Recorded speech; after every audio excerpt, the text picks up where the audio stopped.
Hi friends, ఇప్పుడే lunch అయిపోయింది. Sweet తినాలనిపిస్తుంది. మరి ఏదైతే బెటరు, డార్క్ చాక్లెటా డేట్సా, విచ్ వన్ ఇస్ బెటర్? దాని గురించి చూద్దాం ఇవాళ.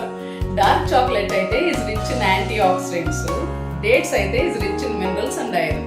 Dark chocolate is good for heart health, dates is good for gut health. Dark chocolate is good for mood elevation, ఈ dates is good for instant energy.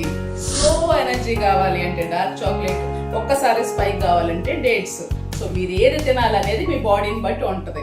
Diabetics అయ్యుండి మీకు కొంచెం mood elevation కావాలి, slow energy కావాలంటే dark chocolate తీసుకోండి. జిమ్కి వెళ్ళే వాళ్ళు ఇన్స్టెంట్ ఎనర్జీ కావాలి, మాకు ఇన్స్టెంట్ షుగర్ స్పైక్స్ కావాలి అన్నాళ్ళు డేట్స్ తీసుకోండి. ఎప్పుడు కూడా గ్లైసెమిక్ ఇండెక్స్ అనేది తక్కువగా ఉండాలి. అది మరి దేంట్లో తక్కువగా ఉంది? ఈ డార్క్ చాక్లెట్ లో తక్కువగా ఉంది. డార్క్ చాక్లెట్ లో 20 to 25% ఉంటే దీంట్లో 70 to 75% ఉంది. గ్లైసెమిక్ ఇండెక్స్ అంటే ఏంటి? మనం ఈ ఫుడ్స్ తిన్నప్పుడు ఒక్కసారి మన బాడీలో షుగర్ స్పైక్స్ అయిపోతుంది, దాన్ని గ్లైసెమిక్ ఇండెక్స్ అంటారు. Dark chocolate is a bitter charm and dates is a sweet punch. So the choice is yours. Take care friends. Thank you.